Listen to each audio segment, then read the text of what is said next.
Kids, in this session you are going to learn about loanable funds theory. It is also known as a neoclassical theory. Already we studied about the interest theories, isn't it? This is also one of the part of the interest theory alone. Actually, it is developed by Swedish economists like Wickel, Bertil, Online, Wiener, Gunnar, Myrdal and others. Okay. Interest is the price paid for the use of loanable funds. What the loan we are getting from someone else, for that alone the money what we are paying is interest they are saying. Okay, that means the reward for the loan what we got from someone else. For that one what we are doing, that we are paying the interest. Okay, what is the reason for the loanable funds? For what purpose we are getting the loanable funds? Main demand for the investment. There is a demand for the investment. That means if you are not having the money for the investment, it may be the lack there for the investment. At that moment we will get the loan. Demand for the consumption. Somebody, if when you are consuming the product, for example I may say about the when you are purchasing the television, bike, like that thing, what you are doing, you can't able to pay the full amount. At that moment you are applying for the loan, isn't it? That means for consuming purpose also we are getting the loan. Demand for hoarding. Hoarding means as it is we are keeping in somewhere else. Okay, for assets as it is as assets we are keeping. For that also what we are doing, we are getting the loan. For example, someone buying the land you are not going to use at that moment. But you are what you are doing, you are buying that land. Okay, that asset, for that one you are paying you are getting the loan. Supply of loanable funds. From where we are getting the loanable funds? From our savings. What we are saving in the bank, that only we are getting as a loan. It may be in two types. What are the two types? Ex ante savings and ex post savings. Ex ante savings comes under the LIC premium, what we are paying. That one as a saving alone we are paying, isn't it?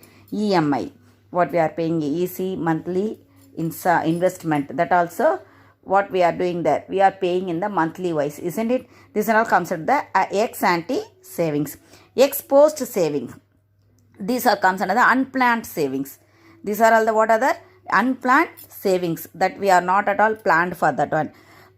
First one is what is it I said, what we are planned, already planned, that one. That means premium, what LIC premium, what you are paying, you know definitely you will get it back, isn't it?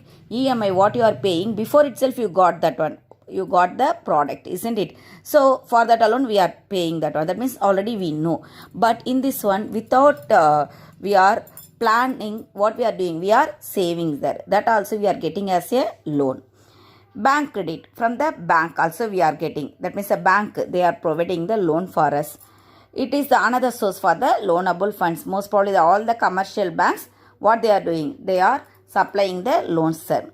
Dishoarding means hoarding, what I said, what we are saving as it is, that we are not at all taking that for the utilization. That is known as the hoarding. Dishoarding means it is opposite to us. Okay, that means bringing out the hoarded money. What we are hoarding there, that one what we are doing, we are bringing out that money. Okay, I told about the land.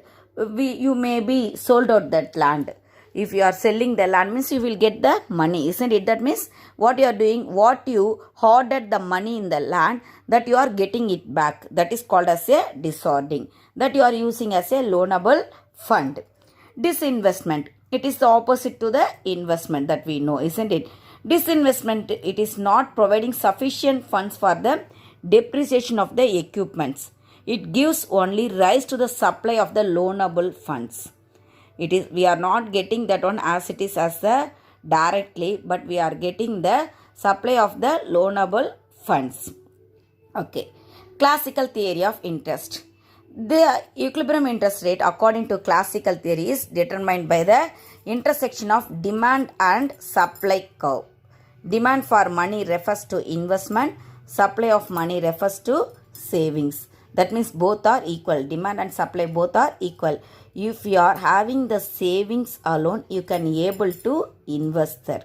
isn't it? That means there is a supply only, we can, the product demand, it will be fulfilled, isn't it? That means that if the supply is more, the product is more alone, we can able to fulfill the demand. Same like that, if you are having the savings alone, you can invest that money into somewhere else. Okay, equilibrium, you know, both the demand and the supply, it will be equal. The rate of interest is determined by the equilibrium between the total demand for and the total supply of loanable funds. Supply of and demand for loanable funds, here they given. Supply of loanable funds. You may check in this one, isn't it? Already we studied about the disorderly, isn't it? Disorderly, disinvestment, savings and bank money, bank credit. That only bank money they given BM. Okay, this four comes under what there? This four comes under the loanable funds alone. Okay, that means what is the supply or loanable funds and the supply of the loanable funds, demand and supply of the loanable funds.